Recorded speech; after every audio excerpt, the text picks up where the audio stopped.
Olá, gente! Vamos falar hoje sobre o nosso querido sistema endócrino e compreender por que a relação entre os nossos hormônios e a nossa fisiologia é tão importante. Olha só, vem comigo aqui.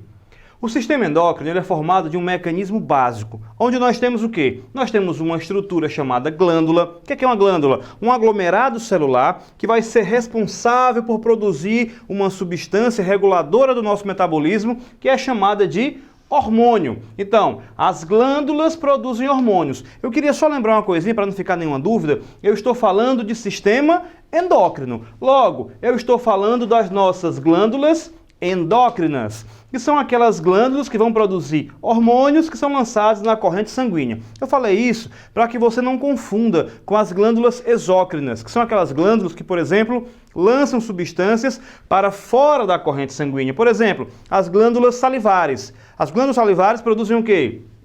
Vão produzir saliva, que vão lançar saliva na cavidade bucal. Assim também como nós temos as glândulas mamárias, que vão produzir o quê? O leite materno, mas que é uma glândula exócrina, ou seja, não vai lançar leite por hipótese alguma na corrente sanguínea, ok? Então, olha só, as glândulas produzem os hormônios, que são substâncias reguladoras do nosso metabolismo. Portanto, esses hormônios caem na corrente sanguínea e viajam até as chamadas células-alvo.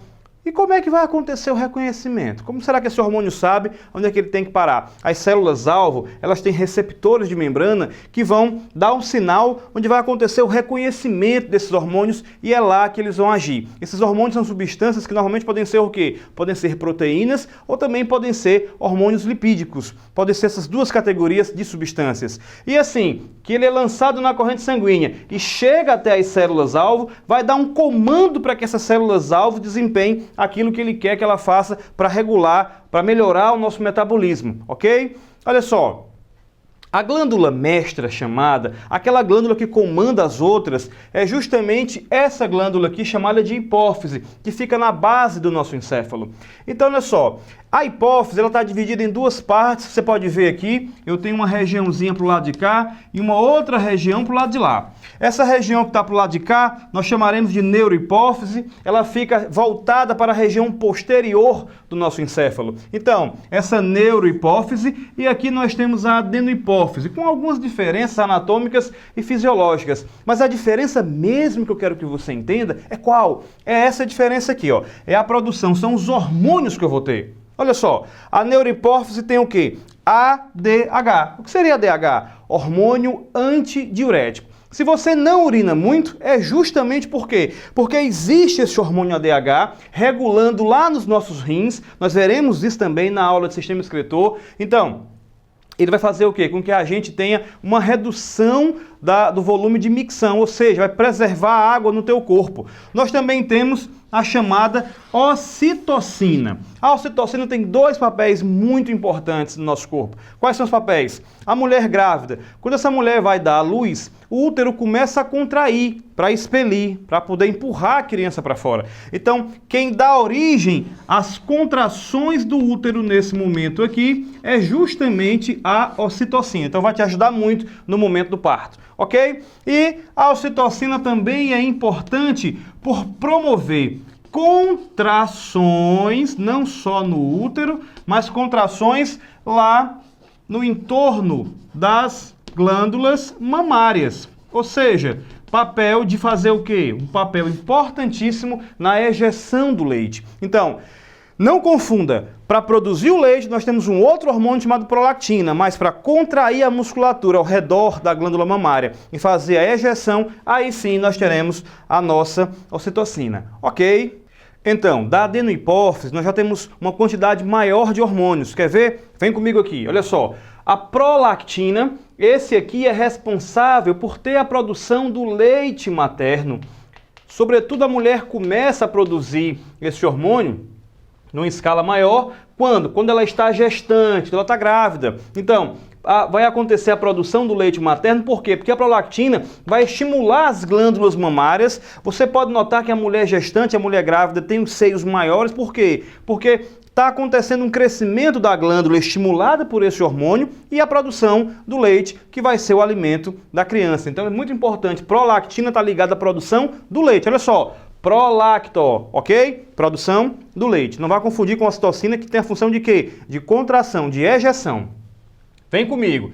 Nós também temos o chamado hormônio tireotrófico, ou TSH. TSH é aquele hormônio que vai fazer o quê? TSH é aquele hormônio que vai estimular a tireoide a produzir os seus próprios hormônios que regulam o metabolismo. Quando você faz exame de sangue, às vezes o médico pode pedir para você o TSH ultrassensível. O que é isso? É aquele hormôniozinho que está regulando a tireoide da pessoa. Se esse hormônio estiver muito alto, não quer dizer que você é o Superman ou o Batman, não. Muito pelo contrário, quer dizer que você pode estar mal. Que você pode estar produzindo esse TSH em grande quantidade e a glândula pode não estar respondendo. Com a produção de quem? Com a produção do T3, que é o hormônio tireotrófico, e do hormônio T4, né? No caso, é o hormônio...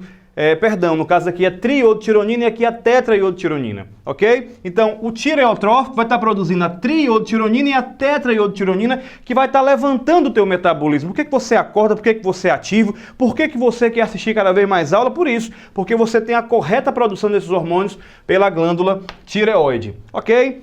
Vem comigo agora. O ACTH é o hormônio chamado de adrenocorticotrófico. É o hormônio que vai fazer... É o quê, professor? Peraí, para tudo. Como é que é? Adrenocorticotrófico. Adrenocorticotrófico. É o hormônio que vai estimular o córtex dessa glândulazinha. Você está vendo aqui, ó? Olha só. Isso aqui é o rim. Tá vendo o rim? Ok. Então, nos dois rins nós temos o quê? Uma espécie de chapeuzinho, tá? Que fica lá sobre o rim. E que esse chapeuzinho tem duas regiões importantes. Quais são essas duas regiões importantes? Tem uma região medular, que é essa regiãozinha aqui do meio, que vai produzir adrenalina, que não é o caso agora, nós vamos estudar. Mas essa regiãozinha aqui, que é a região cortical, quer dizer, a região do córtex, essa regiãozinha assim mais externa, que produz 3 categorias de hormônios. E quais são esses hormônios, professor? Ora, são os glicocorticoides, onde nós temos o principal glicocorticoide seria quem? Seria o chamado cortisol, que tem um papelzinho bem específico. Quando você está morrendo de fome, o que acontece? Esse cara aqui pode começar a quebrar as gorduras para produzir glicose, para produzir a sua energia que você vai precisar. Então o cortisol tem esse papel. O cortisol, só uma curiosidade à parte, também tem um papel importantíssimo na questão de ser utilizado para inflamações. Ele é capaz de reduzir edemas, ele tem efeito anti-inflamatório. Já ouviram falar disso? Pessoas que têm inflamações vão fazer uso de medicamento à base de corticoides, ok? Muito bem. Os mineralocorticoides, olha, mineral, estão vendo aqui, ó? Mineralocorticoides. A principal é a chamada aldosterona. E essa aqui tem a ver com o quê? Essa aldosterona tem a ver com a retenção de sais no nosso corpo, a retenção, por exemplo, de sódio. Então é mega importante esse hormônio também. E nós temos também os androgênios, que têm essa produção estimulada a partir do ACTH, os androgênios que são hormônios virilizantes. E o que é que são hormônios virilizantes? Que vão dar características masculinas, como, por exemplo, o aumento de massa muscular. Ok? Então, essa parte aqui é super importante e eu vou pedir agora a ajuda do nosso Bob Esponja para que a gente continue aqui a nossa mega aula de hoje. Tenho certeza que você está entendendo tudo. Então, olha só, nós também temos um outro hormônio que provém da nossa adenohipófise. E qual é esse hormônio? É o chamado hormônio do crescimento, também chamado de GH. O que esse hormônio faz? Esse GH, ele tem um papel importante. Ele vai agir sobre os ossos e ele vai agir sobre a musculatura, estimulando nos ossos e na musculatura o crescimento dela, estimulando um crescimento dos ossos a partir da matriz cartilaginosa que nós temos, os chamados discos epifisários. Calma, que veremos isso com bem atenção, com bem tranquilidade, quando chegarmos em tecido ósseo, tá ok? Mas olha só, quero que você entenda que o GH estimula o crescimento ósseo e o crescimento muscular. Quero que você saiba também uma coisa importante, que também é uma boa curiosidade. O hormônio GH, na infância ele vai atuar bastante, claro, para que você cresça.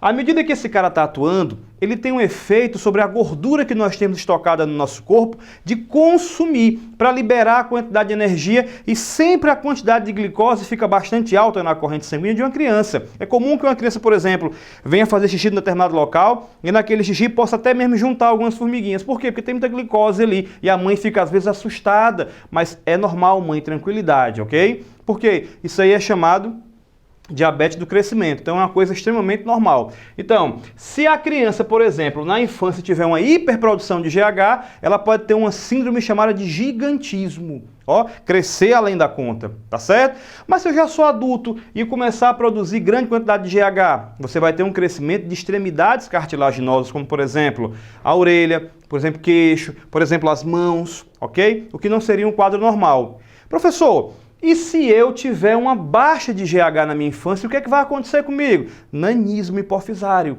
tá? Não confunda nanismo hipofisário com nanismo acondroplásico. O acondroplásico você vai ver na genética lá com o nosso querido amigo professor Rogério Mendes.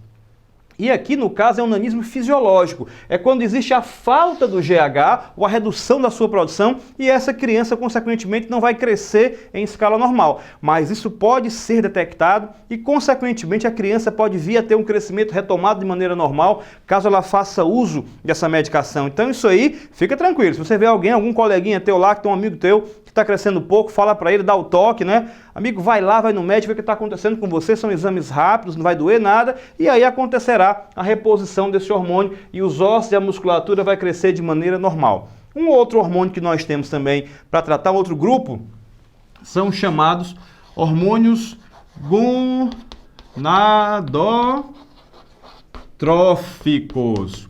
Esses hormônios gonadotróficos aqui são quem? São o LH e o FSH, que vão regular o ciclo menstrual, o ciclo ovariano nas mulheres e que também terão um papel importante nos homens, mas que nós veremos, isso aqui eu deixei separado em especial para as nossas aulas de sistema reprodutor masculino e sistema reprodutor feminino, para que a gente possa entender realmente a complexidade deles lá. Eu espero que você revise tudo isso, eu espero que você entenda que realmente o módulo de endócrino é um módulo grande, mas que é de suma importância para a fisiologia humana e para a tua prova, para o teu Enem, ou até mesmo qualquer vestibular que você venha a fazer sem ser o Enem, ok? Desenrolamos tudo com muita qualidade, com muita dedicação para você que é um aluno desenrolado. Um grande abraço e até a nossa próxima aula.